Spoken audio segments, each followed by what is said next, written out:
O Clube dos Anjos. O filme está na Mostra de Cinema de São Paulo, que acontece até o dia 2 de novembro, e a partir do dia 3 já está disponível para todo o Brasil.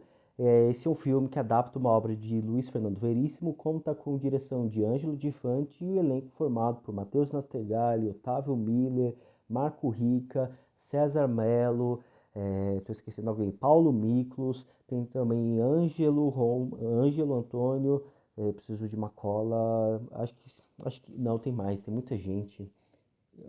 Acho que só isso. Samuel de Assis. Tem mais alguém? Não. É um elenco enorme. Bom, o filme acompanha, então. Não posso esquecer do André Bujana. Eu conversei com ele, inclusive tem entrevista com o elenco e o diretor e a produtora aqui no meu canal. Acessem, confira. Foi uma conversa bem bacana, bem rápida, mas bem bacana. Comecei a pegar algumas entrevistas agora nessa mostra de cinema. Ó, aí vocês podem acompanhar. Fiz umas duas, três entrevistas. Então, bem bacana.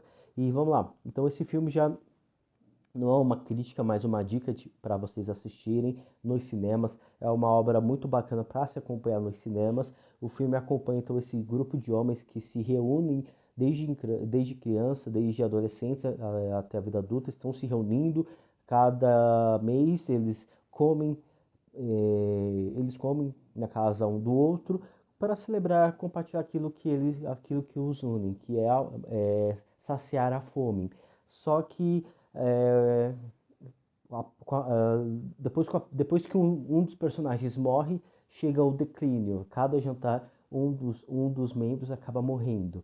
E é bem interessante esse filme porque a forma como ele é montado é muito teatral. E isso não é algo pejorativo, é algo muito bom. Afinal de contas, cinema, experiência cinematográfica, assistir um filme no cinema, é você ter alguma experiência, algo além de você ouvir uma história. Ouvir uma história, mas com uma beleza é, dentro, dentro dessa narrativa. E o diretor Angelo De Fanti, ele utiliza o teatro para auxiliar bastante a jornada a contar essa história desde o começo, com a apresentação dos personagens em um plano longo, com personagens jovens e adultos trocando de lugar para mostrar para o público, para contar a história de cada personagem, ou até mesmo a conversa entre os grupos acontecem por telefone, mas todos na sala, todos no mesmo ambiente, ou até mesmo quando algum dos personagens morre, tudo acontece numa mesma cena, eles tá em um ambiente, vai para outro ambiente e a luz acende, há um jogo muito bom também de iluminação, e então é um filme belo, visualmente esplêndido, dá para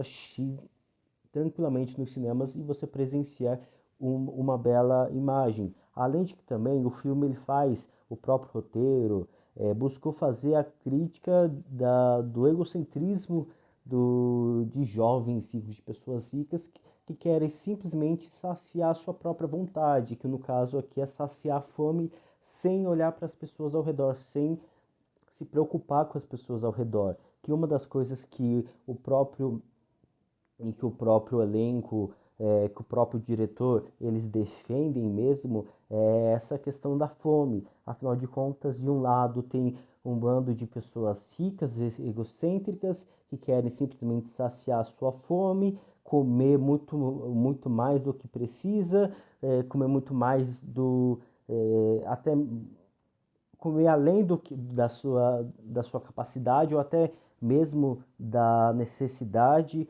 e só por comer, só por olho gordo, sendo que tem diversas pessoas que estão passando fome. E então o filme também faz um pouco de crítica a essa questão da gula,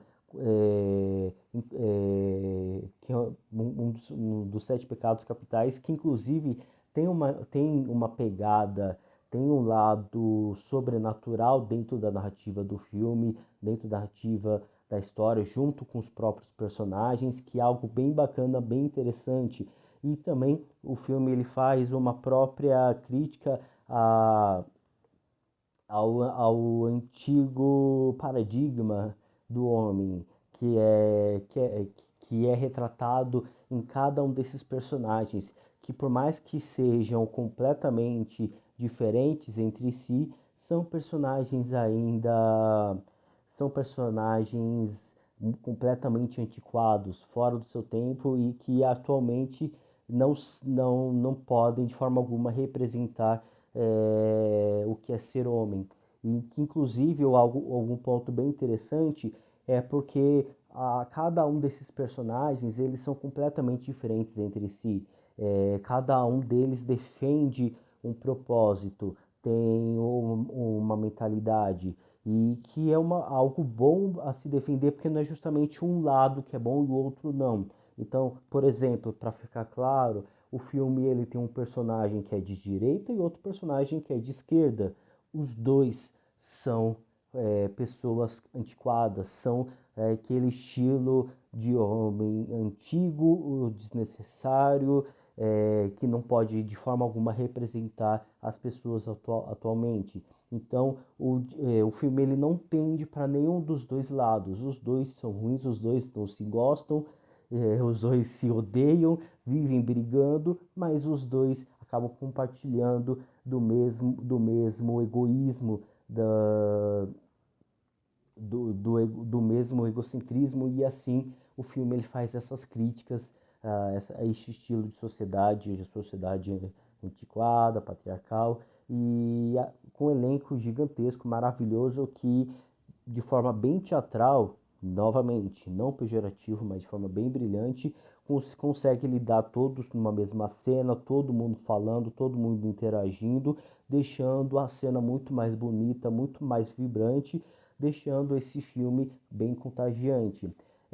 Fica essa dica, assistam o Clube dos Anjos. Eu acho que só o finalzinho do filme que ficou com uma pulga atrás da orelha, não sei se seria só para mim ficou com uma pulga atrás da orelha, afinal de contas, chega a criar muitas metáforas, chega a criar uma grande história ali, mas na hora de se fechar tudo, parece que o filme ele não tende aí para não tende a ter aquele argumento tão forte, tão claro, ou parece que se perde um pouco bem no finalzinho, mas enfim, eu acho que precisaria assistir novamente só para poder preencher essa lacuna.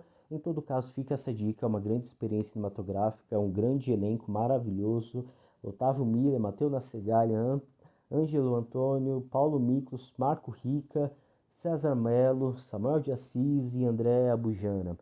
Que elenco, que elenco. Inclusive, eu convido vocês a assistir a entrevista que eu tive com eles, foi algo bem incrível. De uma hora para outra surgiu essa oportunidade, fiz a entrevista com eles. E é isso, pessoal. Vou ficando por aqui. Não esqueça de curtir esse vídeo, assinar o canal e até a próxima, pessoal. Tchau.